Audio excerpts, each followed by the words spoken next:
Welcome to Forks for Thought. This is Gemma and Sirius, and we're your hosts for this episode. Today we'll be talking about paranormal experiences and telling some scary stories in the spirits of Halloween. Once there was a lady and she loved her shoes. She had a daughter and they lived in a small house. One night, on a stormy day, an old lady came walking up to the front porch. She asked, "May I have one pair of your shoes?" And the woman replied, "No." Later that night, in the storm, a fire struck her house, and the whole entire thing was burning down. The woman rushed to save her shoes, but her little girl, her daughter, was crying, so she decided to shove her up the chimney. The girl was screaming and crying to try to get out of the house, but the woman was so focused on her shoes she didn't even hear it. Then the whole house burnt down. The only thing that was left was the chimney. And to this day, when people pass by the chimney, they say that they can still hear the little girl crying and screaming for help from inside. What? Like, is that a real story or just...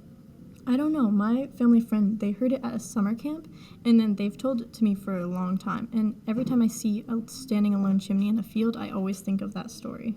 I didn't even know chimneys could stand alone. Like, I've never seen a chimney. Apparently it was an old law that if you built your chimney, from what you could see from the top of it was all your land.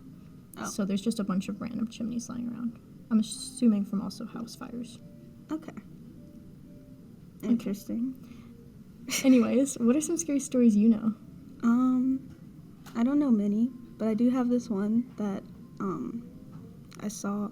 Like, I don't know where I saw it, but it was like a very long time ago, and I think about it a lot because it's like I don't know why you wouldn't ask earlier, but anyway, so there's this girl named Jenny, and she always has a green ribbon around her neck, and like she grew up with it around her neck, and she had her best friend, I think his name's like Alfred or something, and he never questioned this green ribbon that she had around her neck, but they, like, years and years of being best friends together, and then they got married, and they grew very old together, and then after, like, years of knowing her, he finally asked why he had the green ribbon, or why she had the green ribbon around her neck, and she took the green ribbon off, and her head fell off. Really? That's crazy. Yeah. Wait, so even when they got married, he didn't ask about the ribbon? No, like, he never thought to ask about it, like, until they were just very old. That's crazy. I think I would have asked by that. Like, that's... Yeah, I probably would have asked when we first met. Yeah. Well, hey, speaking of scary stories, do you like any horror movies, or, like, do you watch horror movies, or what horror movies do you like? I've only watched 2 in my whole entire lifetime because my parents are pretty scared of letting me watch them, but I think I like them. They're really good. What horror movies have you seen? I saw Scream and I saw Sixth Sense. I haven't seen Sixth Sense, but Scream is one of my favorites. I've seen every Scream movie, like, a million times. I love Scream. Yeah, Scream is one of my favorites because the lady at the beginning, I did not expect her to die. I thought she was gonna get away and call the police. And the blonde girl at the very beginning? Yeah, at the very beginning. I was not expecting it to be like that. I thought she was just gonna be like, oh, it's a prank, and then go about her day and then die. But she would die, like, from the second she got in that movie. Yeah, I kind of saw that coming. But maybe that's just me because I've seen a lot of horror movies, but I don't know. I like Fear Street. The Fear Street trilogy is really good. You should watch Fear Street. What's it about? It's this group of teenagers, and, like, I guess it's kind of like a curse, but, like, not really like a curse. Like, I don't know, it's been a while since I've watched it, so it's kind of harder to explain, but they're just trying to figure out, like, what's going on with all these random killers in town, where they're coming from, like, why people are randomly dying, why, and, like, there's, like, some really sketchy people that they encounter, and, like, a lot of drama, like, between the friends, and I don't know, it's a really good trilogy, though. It's a lot of actors in it that you'd probably know, because the cast is, like, it's like one of those movies that has, like, a bunch of actors everyone knows and loves, and it's really good. It's really awesome. That sounds exciting. I might watch that then. You should. Horror movies have a lot of people interacting with ghosts in them. Have you ever had, like, a interaction with a ghost in real life? I haven't personally. I don't think.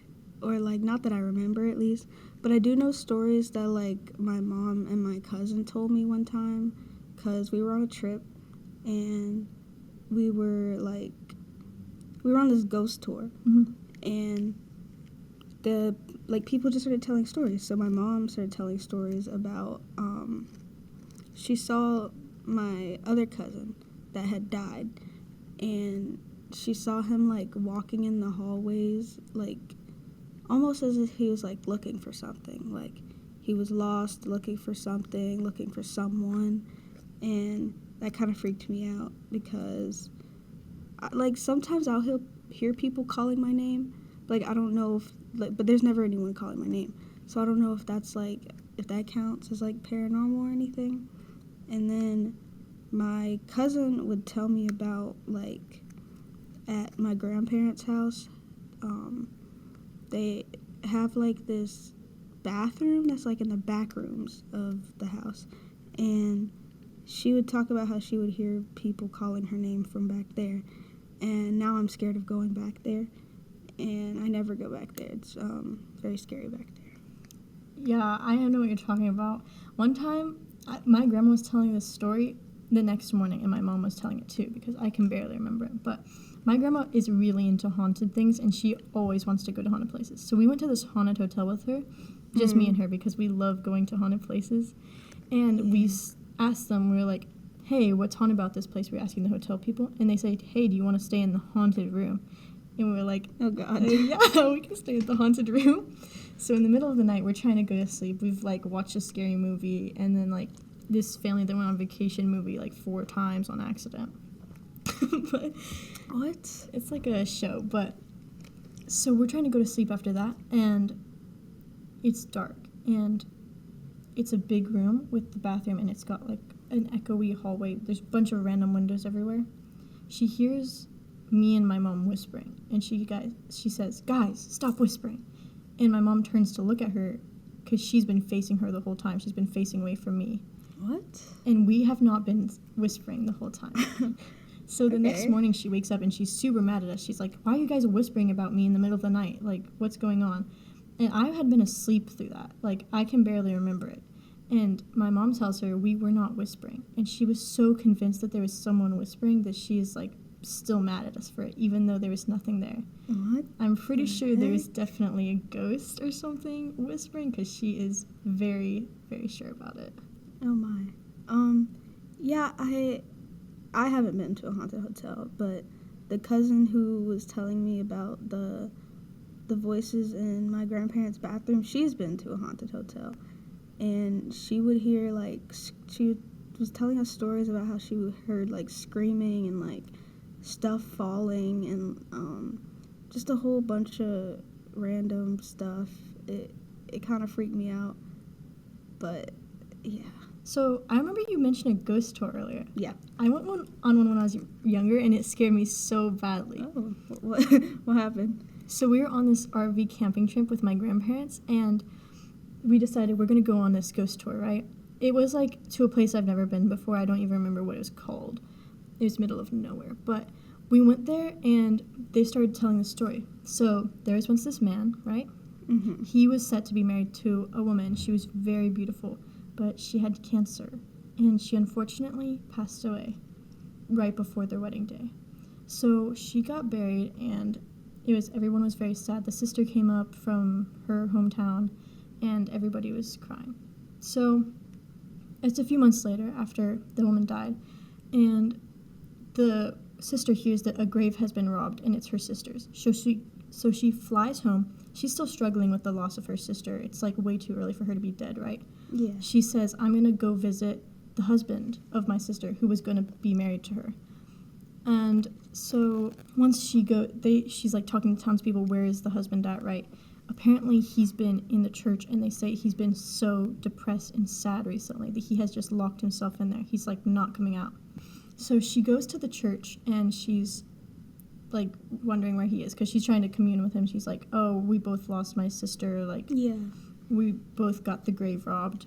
And when she arrives there, she sees him dancing with someone in the window, and Wait, I think I know this story. Oh my god. And so she goes inside and she's like, oh, I'm happy for him that he found new love, but that was like way too quickly. I feel like she just passed away. Right. So she's gonna go tell him off a little bit when she goes into the church.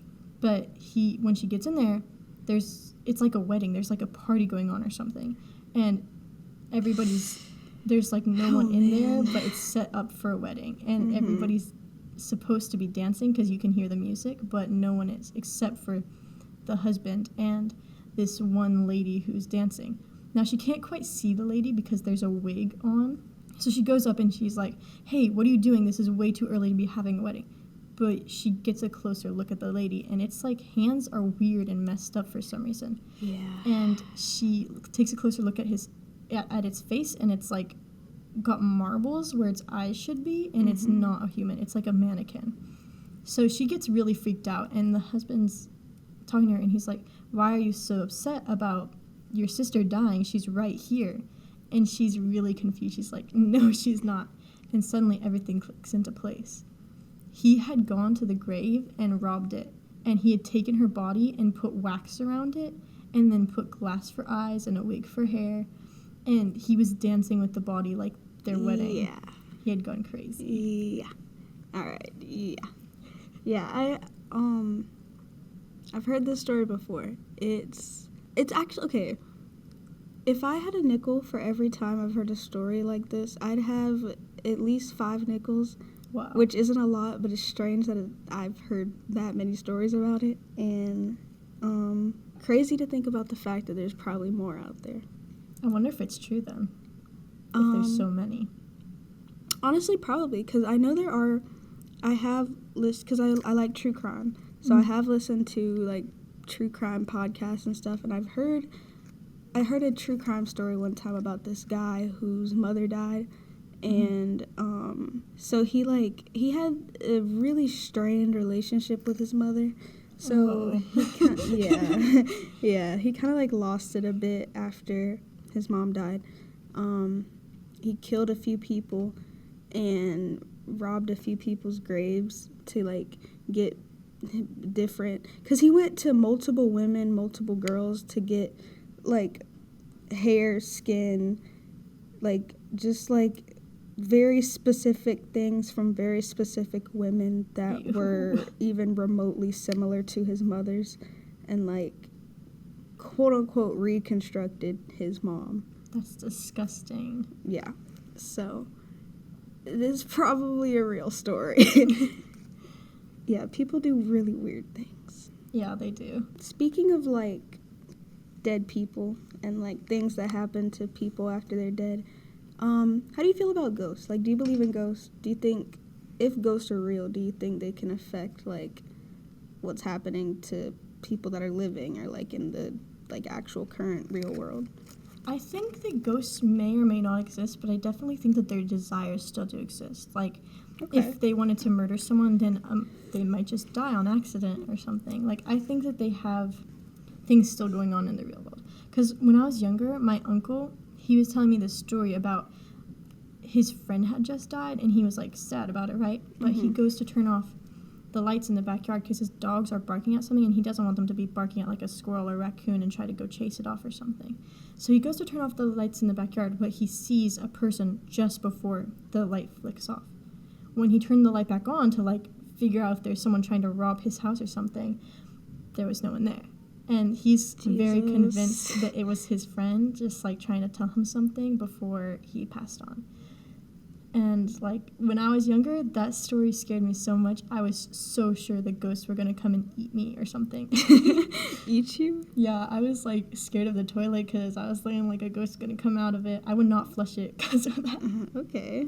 Well, do you think ghosts... Okay, so if you think that, do you think ghosts are able to, like, kind of, like, I don't know how to word it other than get a host, like, go into other people's bodies and control them? Like, do you think ghosts are able to do that?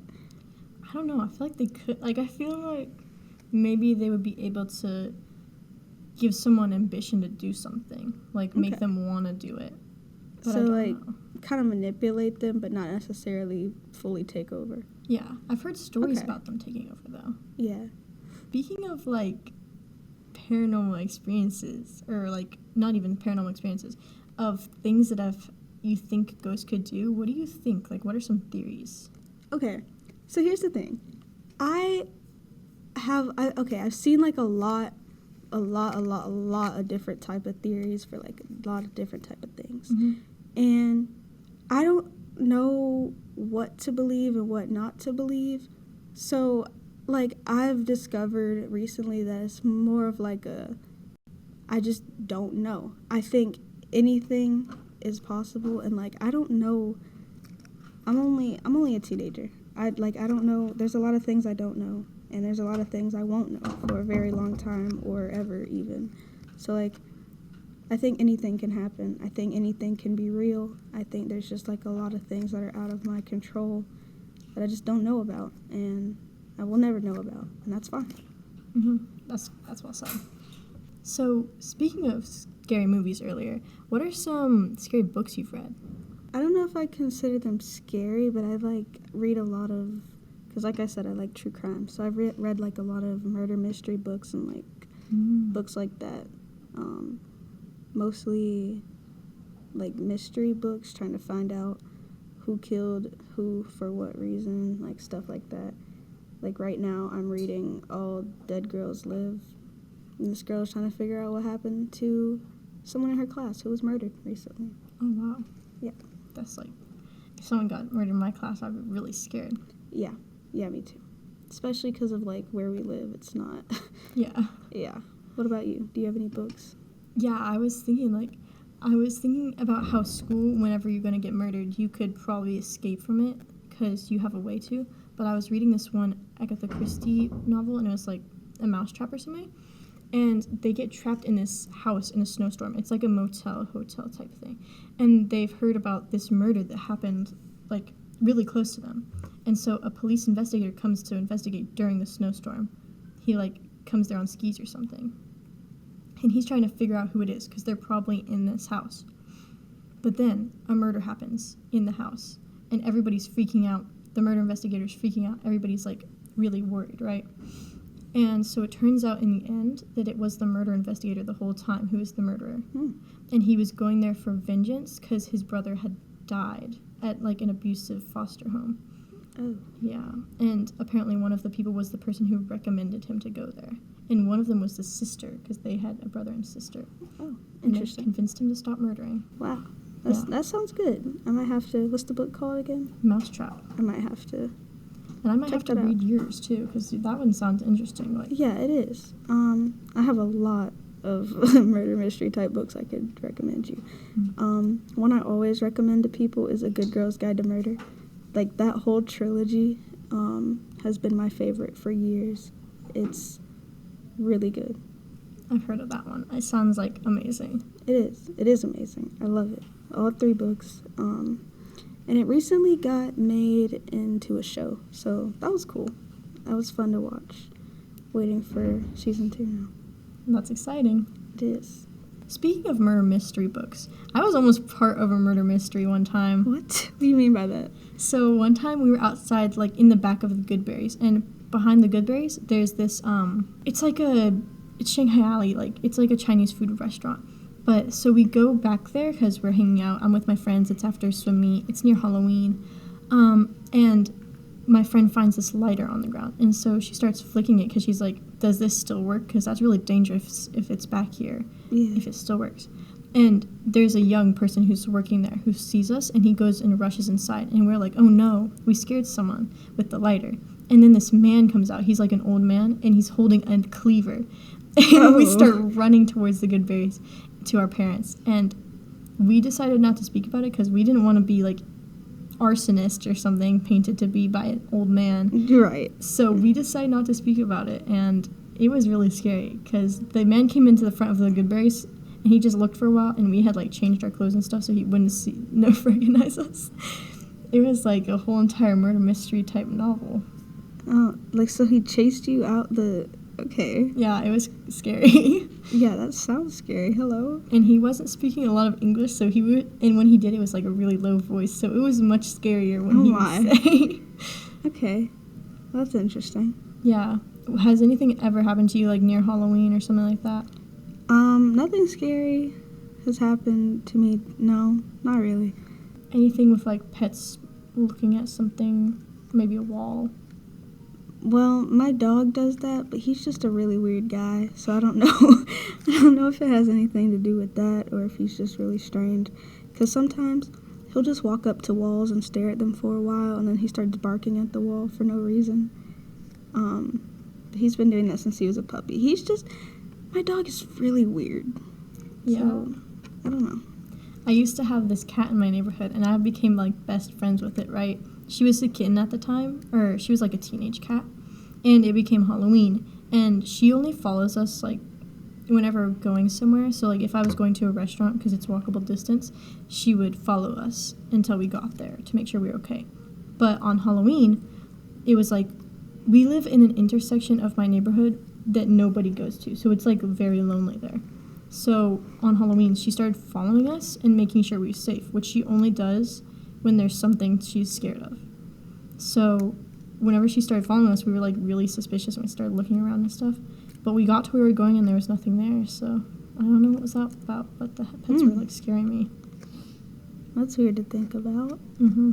That's kind of cool you had, like, a guardian angel cat. Yeah. I like that. She was really sweet, but... Straight out of a Disney movie. I like it.